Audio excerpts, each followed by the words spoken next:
Welcome in YouTube to another deliberation video. This is a 2-for-1 episode where we cover both Darkest Dungeon 1 and Darkest Dungeon 2. Go ahead and hit that like button if you're new to the channel.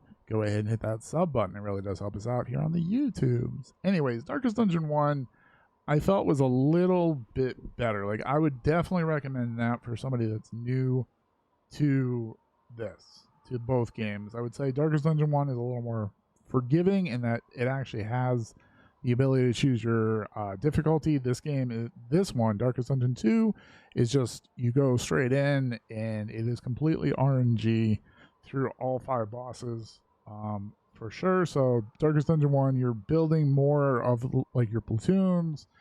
If you lose a platoon, you can go right back into that dungeon. This one, if you lose your group, you have to start all the way over, and usually it's like 3 hours to get from point A to point B once you've completed the first mountain. Because you have to do the layer bosses, you have to go through 3 regions before you go to the mountain. So that being said, I would always start with Darkest Dungeon 1. We beat it on the second difficulty, second hardest difficulty. Now, if you've downloaded Crimson Court, that's actually going to make it even harder. If you're new, I would start with the second difficulty and do not put Crimson Court on until you've beaten the game. From what I understand, Crimson Court really does make it a lot more difficult. So I did like that. I liked in part 1 that you actually are in the hamlet. You're trying to rebuild the hamlet. I did enjoy that mechanic of trying to get the busts, the portraits, crests. What was this fourth thing? Bust, crest, portrait.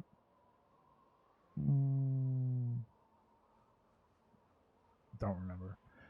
Getting all of those, trying to get out of the dungeon with all of that, trying to build up the hamlet again as you work towards the Darkest Dungeon. Also, like, the progression from like apprentice to veteran to champion is pretty cool. I like that. Like having to level up your team. I just like it. I think I like that a lot more than Darkest Dungeon 2. Darkest Dungeon 2, obviously the graphics pop a lot more. I think it gives you a lot more information, Darkest Dungeon 2, than Darkest Dungeon 1 when you're trying to hit things. I feel like you get a little more information on like what's going to work and what's not going to work. That's where Darkest Dungeon 2 is pretty cool. I like how in this one, Darkest Dungeon 2, you have to find the Crusader, you have to do all that, you have to fight the Warlord.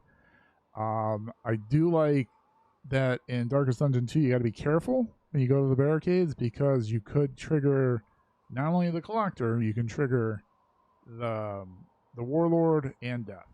So you want to be very careful when you're hitting those barricades, what you trigger, for sure, because those guys can really mess you up.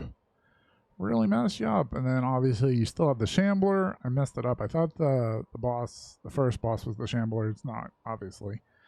However, I give both games a solid 9 out of 10.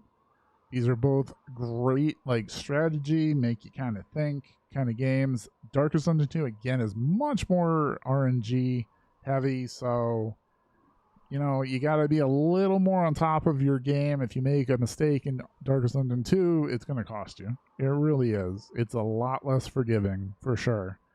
I did like in Darkest Dungeon 1, you have the inventory system that everybody can pull from. This Darkest Dungeon 2, you have to have the item physically equipped to the individual. Also in Darkest Dungeon 2, you can't spam heal. Well, you can with the Occultist, but you really can't with the Vestal like you could in part 1.